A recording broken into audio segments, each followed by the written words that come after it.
Around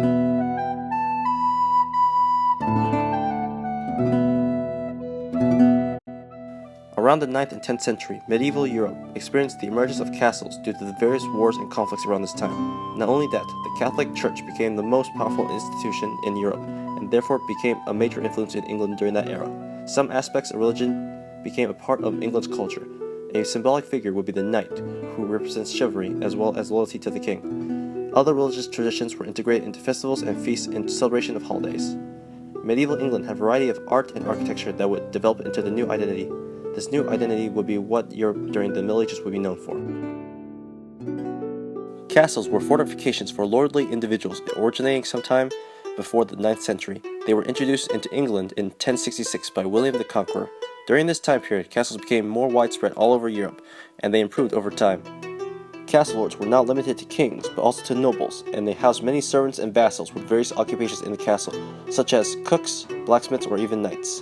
Initially, the castles were as simple as a wooden structure on top of a hill. Due to its vulnerability to fire and the eventual rotting of wood, it was eventually replaced with stone. They were mainly used for protection against invaders.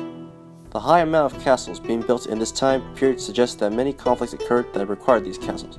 Many common features of these castles include a keep, a bailey, a great wall, stables, a moat, a curtain wall, a gate, some towers, and other defensive fortifications.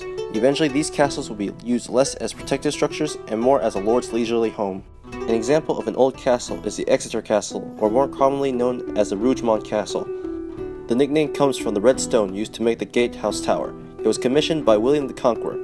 As with most castles during the time, this one was built because of the possible threat of being attacked, hence why its location is on a high hill, specifically atop an extinct volcano. It contains triangle-topped windows, which is a sign of Anglo-Saxon architecture, suggesting it was built by English masons. The castle is built within current city walls, giving it valuable protection against 10th century soldiers. These walls are a part of what was already a Roman-built wall and have been repaired a few times due to enemy attack. What really shows the history of this castle is the existence of Athelstan's Tower, a remnant of an old castle built before Exeter Castle, which still stands due to repair.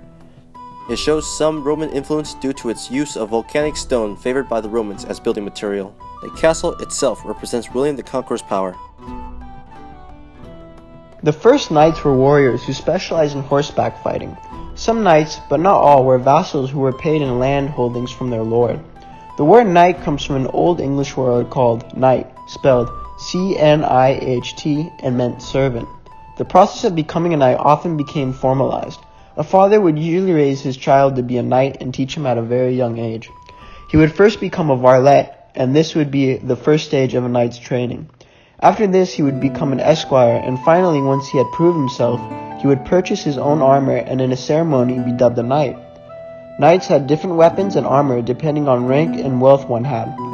The type of armor was usually either a short-sleeved mail shirt made up of interlocking iron rings or a garment of overlapping scales of iron, bronze, or horn. Shields used by knights were oval or round and made of light, tough wood covered with leather. Weapons were often made of steel and iron, and most common type would be a sword or spear. Lower-class knights often had their armor made cheap for necessity. However, a more wealthy knight could purchase armor and shields that were beautifully decorated with artistic patterns. Festivals are a period of celebrating a corresponding holiday, such as Christmas. Each festivals are celebrated with entertainment and feast. A feast is a banquet that helps bring joy as well as a time to relax and have fun. It is only for a special occasion that commemorates the traditions in England. Entertainment are performed by minstrels and jesters with songs and poetry. Jousting was also a form of entertainment that practiced the strict code of knights against one another and performed in front of the crowd for amusement. Most celebrations are divided by social class in terms of feast. Aristocrats would have better meals than peasants. Such traditions, Christian celebrations are often based on older pagan traditions. It involves with various decor such as wreath of winter foliage and garlands. The local church was the main focal point in Christmas tradition and services for all classes. They would often add various plays like the nativity scene from Birth of Jesus. Clergy and monks also were treated with a feast. The variety of food consists of ducks, salmon, larks, and perhaps a kid, or often a wild boar. Christmas entertainment had monks performing private plays in residence and tours. These were a traditional part of their entertainment as it offers merrymaking. There are festive games such as dice and cards. Aristocrats would have the luxurious feast in the Great Hall of the Manor, with seasonal greenery, and celebrate the first gifts of January 1st, which they believed to have said that it would bring good fortune and omen. The gift were either fine clothing or jewelry. Peasants had a different experience in comparison to nobles and lords, as they were often expected to give a gift of roosters or bread to their lords. Also decorate their houses with greenery and celebrate their feast with cheese and bread given by their lords as a gift. Holidays show the types of identities they represent in their community, which portrays class and belief. Some poetry was originally translated from Old Latin language. The Old English poets were mostly diverse in culture, with several interests of different lifestyles. One famous poem called Beowulf was a Christian-style wording composed of Old English writing, created by an unknown Anglo-Saxon author who knew written English styles. The poem consists of story of Beowulf, a hero of Greats, which dates back from 700 to 1000 AD. It was produced around 1000 AD.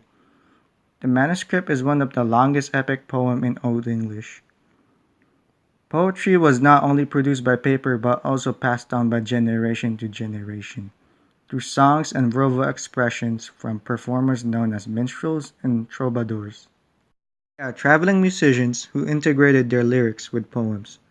The importance of poems are a part of entertainment for celebrating holidays. It's a form of art that spreads cheer and expresses their thoughts and feelings in the village during the festivities. The lyrics provided their taste of rhythm and hymn that conveys feelings. They had a wide variety of art and architecture within their culture. Each one represents a unique style of living and characteristics based from their affiliated class. The majority of art was a way to express their belief about Christianity. Art and architecture helped shape and reflect medieval identities by pride, loyalty, fortification, and belief.